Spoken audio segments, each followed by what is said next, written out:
Hello, my name is Natasha Williams, and I would like to thank you for viewing my presentation on liturgical dance as it relates to elevated levels of self-esteem in Black teens. The Black Christian worship service is an experience in itself. From shouting, which is an expression of praise and thanks to God, to speaking in tongues, worship in the Black church is an occurrence that is known to be unique to the culture. Although liturgical dance is not unique to the African American culture, it is largely regarded as an integral part of the entire Black Christian worship experience. It has been proven in the scholarly articles and journals explored in this presentation that active participation, regular attendance, and inclusion into social groups that tend to focus more heavily on Black culture can lead to positive outcomes in African American teens. Liturgical dance specifically can be linked to not only heightened levels of hope, but also resilience and self-confidence.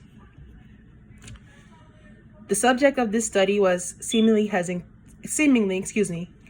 to speak on her experience with Black culture and race as a whole. Without any further information available on DS's part, excluding her very obvious pauses and body language when questioned on race, it seemed as though her limited interactions with other Black teens causes her some discomfort. Isolation from her social group is of DS's own volition, as she feels committed to her goals and feels that those in her peer group would hinder her from achieving these goals. These are direct quotes from DS regarding church and school demographics, regarding her conscious social isolation and her hesitance to speak about race. Her body language while being questioned about race was pretty tense, and she was fidgeting slightly, which indicated that she was somewhat uncomfortable during that portion of the interview. So DS said that she doesn't have a lot of friends at school because she chooses not to keep a lot of people around if they don't have the same goals that she has.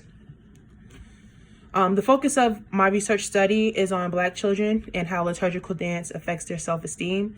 Specifically, this research study is going to set out to prove that children who participate in a liturgical dance group at a Black church throughout childhood will develop self-confidence.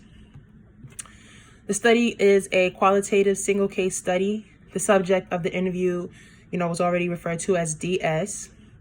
The researcher conducted a semi-structured interview with a 17-year-old African-American rising senior. The interview was conducted in the home of the interviewer. DS was referred to the researcher by a family friend of the interviewer, The interviewer began by asking DS basic demographic questions to ensure that she met the criteria set by the instructor. DS was also asked about the demographics of her place of worship and her participation in liturgical dance in particular. DS also disclosed that she began dancing at the age of 6. Key questions include, do you have friends? How does participation in dancing make you feel? Do you look forward to it? And also when you think about the interactions that you have with others during these activities, how do you feel? As previously stated, DS is a 17-year-old African-American rising senior. Her immediate family consists of her maternal great-grandmother, her paternal and maternal grandmothers, her mother, her father, and 4 siblings, of which she is the second youngest child. Her parents are currently divorced. Her interaction and participation with the Black experience appears to be limited to her interactions with other congregants of her church and also her home life, as her school is predominantly Caucasian, as she mentioned.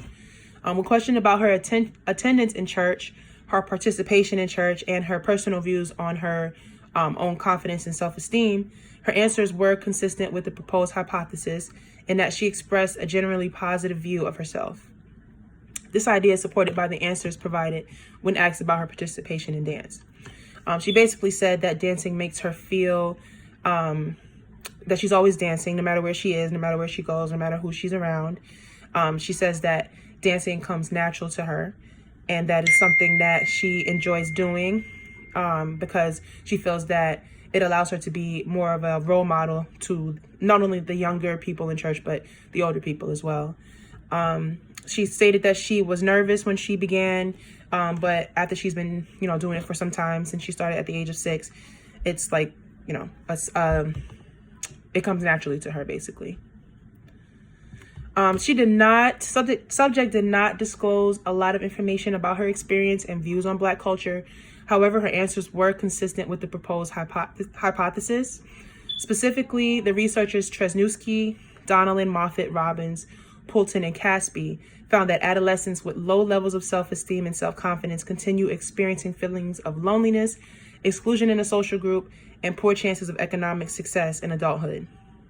These teens also have no sense of hope or structure that can be instilled in them through participation in church and various other social groups that may be offered to them in and out of religious settings. Additionally, Briga and Coleman found that regular attendance in African American church inspires pride in the Black community through social stigmatization. And the researchers define social stigmatization as the degree to which an individual internalizes such negative attitudes and stereotypes toward a social group of which he or she is a member. Based upon my interactions with her during the interview and the answers provided to the questions, there's no correlation between church attendance and social stigmatization. This could be a factor that could influence this is her interactions at school, that she's not really exposed to a lot of other teens who are, similar to her. So she has no connection other than her family. However, her answers were consistent her answers also supported the idea that participation in a social group inspires a positive outlook on her future. She did express a clear-cut plan of attending a community college for 1 year and subsequently transferring to a four-year university to study medicine. The limitations of my study include the fact that, again, her interactions with Black culture are limited to church and the home life, as her peer group is small and her school is predominantly Caucasian. So this concludes my presentation on liturgical dance in the Black church and the ways in which it impacts self-confidence in Black teens. And I'd like to thank you for taking the time out to view my presentation.